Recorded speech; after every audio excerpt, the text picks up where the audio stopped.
បាទខ្ញុំបាទឈ្មោះថ្លាន់កនិចរស់នៅភូមិគូពោឃុំកើពើស្រុកពួកខេត្តសៀមរាបសប្តាហ៍ថ្ងៃខ្ញុំប្រកបមុខរបរធ្វើស្រែចម្ការមូលហេតុដែលខ្ញុំជ្រើសរើសប្រើផលិតផលគូបូតាព្រោះគូបូតាមានច្រើនកម្លាំងសេះហើយអ្នកភូមិខ្ញុំសុទ្ធសឹងតែប្រើគូបូតាទាំងអស់បាទខ្ញុំបានប្រើតាក់ទិននេះរយៈពេល 1K ហើយក្រោយពីទិញតាក់ទិននេះមកខ្ញុំបានទទួលសេវាកម្មពីក្រុមហ៊ុនដូចជា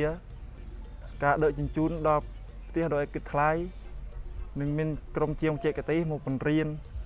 ដល់ផ្ទះនិងទទួលបានឈុតថែទាំប្រេង1600ម៉ោងខ្ញុំទិញតាក់ទិននេះ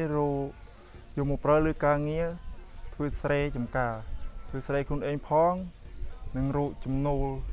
ចូលគ្រួសារផងគូបូតាប៉ុណ្ណោះលេខ1ក្នុងចិនកសិករគូបូតាប៉ុណ្ណោះលេខ1ក្នុងចិនកសិករ